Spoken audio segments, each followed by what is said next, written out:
and welcome back again.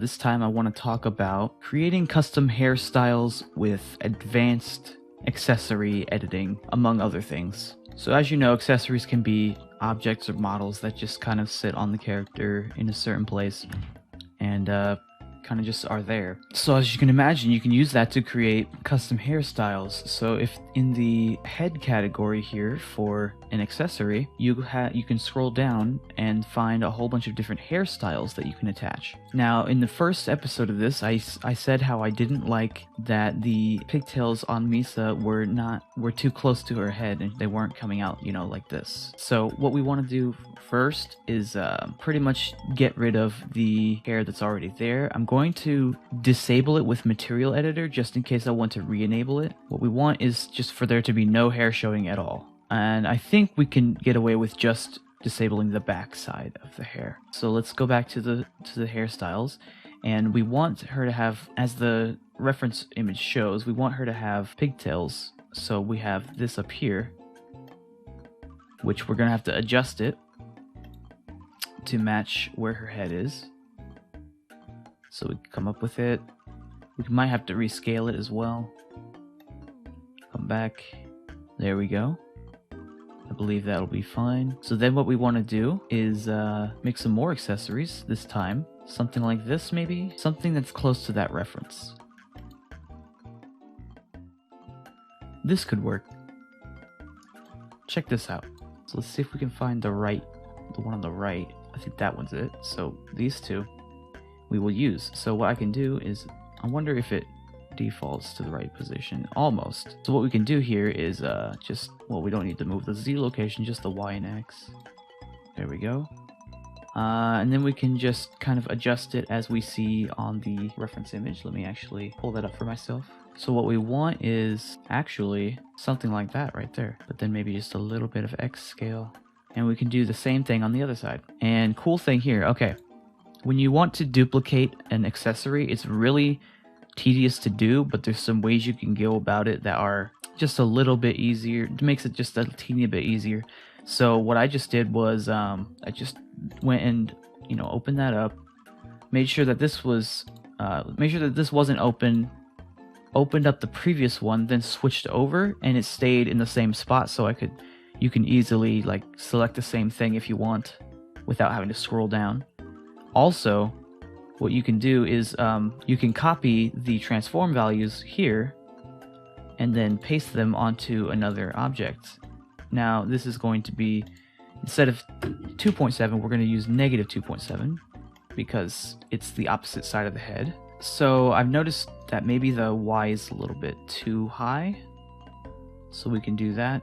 And then when we're done with that, we can just copy the value, go over to the other side, paste it, and then just invert that number. So I did just notice this hairstyle here, we need the long hair coming down as well. So see if there's a good one in here. All that we really wanted to change were the pigtails, right? Actually, I think I might not want to disable the back here. At least not the hair part. The actual hair that comes on top, we will not disable. So what I've done is I've disabled everything but the pigtails on the sides of her head. So actually what I've noticed is that they come out from here instead of down there. So what we will do is just go to the adjustments on the thing and just adjust it to the right place. There we go. Copy the value, and then instead of 8 we'll do 352, and there we go. I think that's a little bit closer. So the hair's looking good. It's where we want it to be. And so now, what else do we want to do? We want to change this necklace, right? Because we don't like that ring, and we want to add a object that looks something like what you see on her necklace in this picture. So what we can do is just look through all of the tabs of items until I find something that can look sort of like that, and then use that.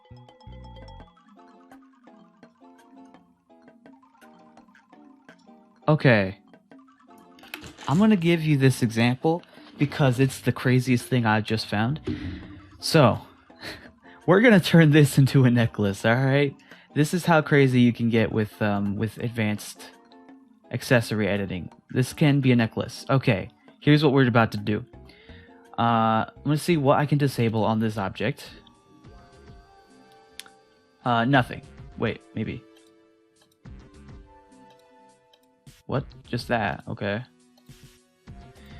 Alright, so here's what we're gonna do. We're gonna retexture it. And resize it. First we're gonna resize it, then we're gonna retexture it. So let's just change the color to completely white to match the picture. This blue here, yeah, just gonna be white. Actually, it's not gonna be there. The blue's not gonna be there. Okay. Now the parent is very important. We want to parent it to throat, I believe, so that it moves with the necklace, because the necklace, as you see, is also parented to throat, so they move in the same way. So what we want to do is maybe rotate this. So we're just gonna bring it down like that. Shrink it. Let's see. Maybe down to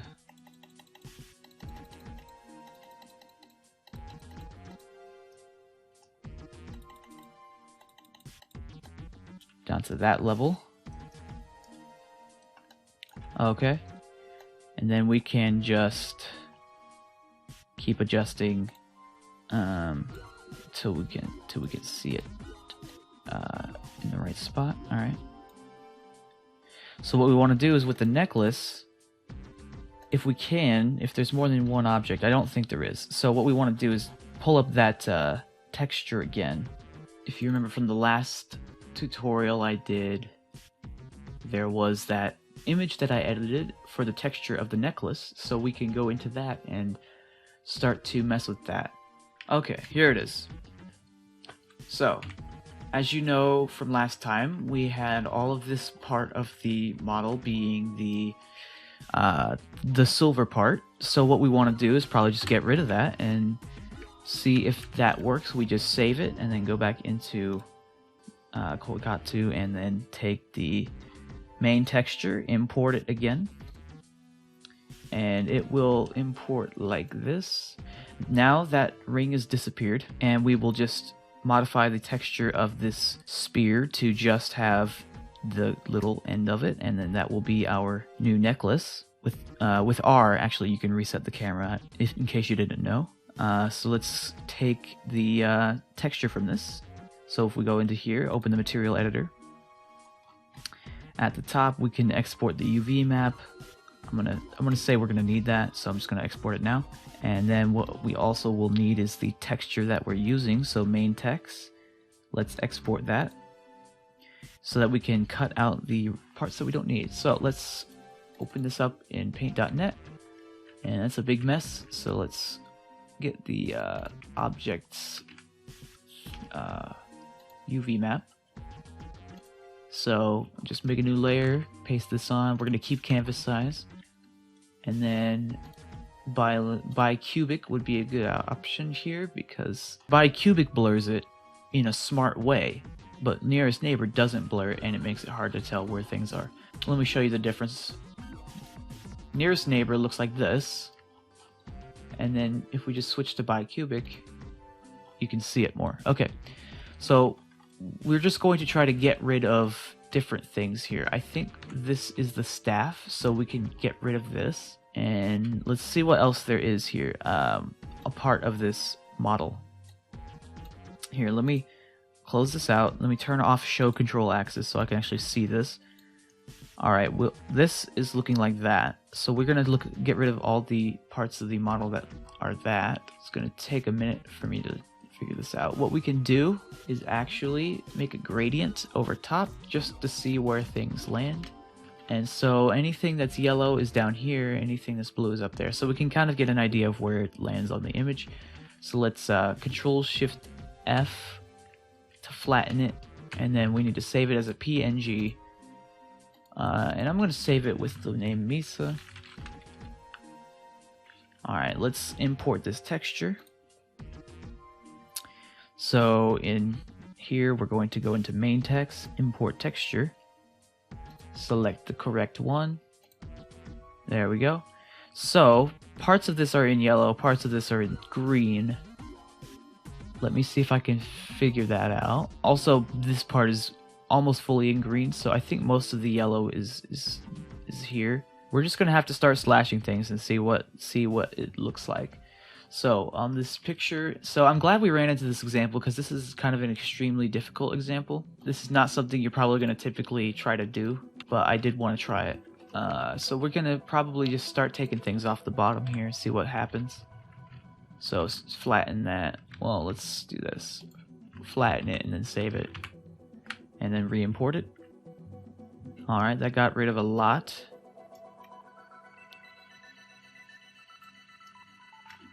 There's obviously some left, so we're going to see if we can get rid of that. I think this is fine, what we have there. So let's see if we can find where that is located. Turn that guide back on. Let's see. I think this section here is part of it. And I'm also going to guess that these parts are part of it too. So let's just delete this part and then save it again. Yes. Alright, that got rid of part of it. Did it get rid of much of this? It did. So, okay, another guess of mine is that this is also gotta go. Save it. Yup. Alright, so now we just gotta find this little bit, and then we will be done with this.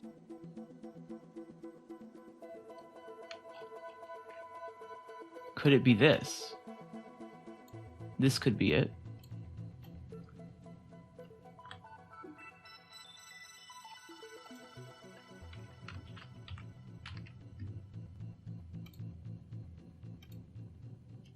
Okay, that did it. Alright, so we have essentially what we've done here. Let me, you know what I can do is kind of give it a sense of gravity and just kind of tilt it down a little bit. So let's get it to the right place. There we go. Alright, so what we've done is retextured this spear to actually be a little ornament for Misa's necklace instead of it being just that ring looking thing. So that's two things we've done so far with advanced accessories. If you can think of anything else that would be cool that I could show off.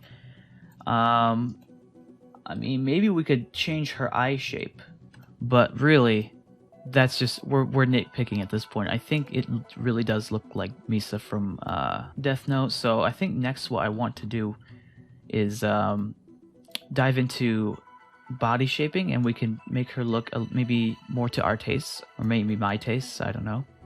But yeah, now hold on a minute. I think there's a little bit of, if you look at the pixels there, there's a little bit of the spear still visible. So what we want to do is probably fix that best as I can, at least. There we go. That got rid of it. So there was just a little bit that it was taking from, a little bit of pixels that it was taking from. Still, I almost forgot to show how advanced accessories has helped me in the past. So as you can see, I've been able to make Carmen from Animal Crossing as a Koikatsu character, and that's because I've used advanced accessories with texturing, namely the sphere you could find in the hips category, and I parented it to the head. And so what I did was retextured the sphere with brown and white and put Carmen's face on it. So that is how this character is possible. So I can turn it off, and then I have two spheres equipped, so you know this one's on top somehow. But yeah, what you can do is turn both of them off, and actually the head is underneath. It's very important that the head's still visible, but it's not like showing because everything's on top of it, because if I made the head invisible, apparently it would get rid of all the accessories. So yeah, that's one thing that I did to make Carmen possible. So another way I've used custom accessories is also with Daisy herself. Actually, if you notice the hair here, it's actually a whole bunch of ponytails but flipped upside down. So this point here is actually was designed to come out of the head and have the ponytail flowing down, but I've used it as a kind of curl here. So that's cool. So then another thing that I've used custom accessories for is another way I've made accessories work is with this Yoshi type character here. So what I've done is taken a sphere and just put it right on the face and retextured it, obviously, to have the nose holes and everything like that. So interesting part. I think her mouth should always be closed, but you know, it's able to open. It looks kind of odd sometimes. And also with the tail here, I've done the same thing. I just took one of these, it's called a nail, and you just, you know, I just took this, it's basically a cone, and you can attach it to, I attached it to the front of the waist so that it moves with this area. And so yeah, that just retextured that to be green and, you know, put it there. And then there was already a Bowser's shell object here, so I just retextured that and removed the spikes with, you know, invisible, you know, just put transparency on them, on the texture, and that has turned into a Yoshi shell. So now I have a Yoshi character in Koikatsu, and the only reason I made this is because someone dared me to, but yeah. That is an interesting use case for accessories. See if there's anything else I can think of. So here I think would be the pinnacle of me retexturing things to try to make it work in this editor. So here is Smash Brothers Zelda in all of her complete design. So what I've done is done a lot of retexturing on this. So obviously we have the crown there. I think that's normal. I don't remember doing too much with that, but there's this brooch here, which is also just kind of golden and just normal. And I gave her the cape as well, the gloves. So the gloves here, the dark part is a skin overlay, which is the only way I could get away with doing this, because the gloves section of the outfit is already taken up by the warmers here. So I could only manage to put these gloves on through skin overlay, and I don't even think she has those in the actual game. I just thought it looked good. But the main part here is this flared out part of the dress, which actually is a wrapped cardigan, which, if you don't know, by default it looks like this. Here, let me get to the hips, I think. Yeah, by default it looks like that. So what I did was I just disabled the sleeves. I retextured it a bunch, so I could just scale it on the Y, you know, get it big enough, rotate it around to where it was in the front, get this texture. Actually, I went to a good way to recreate game characters is to head over to the models resource and get the characters off of there. And what I did the first few times I've made Nintendo characters is I've opened them in Blender and just studied them and tried to recreate what I saw. So yeah, all this came together to create the Zelda character. Yeah, okay, so it's done. The video's done.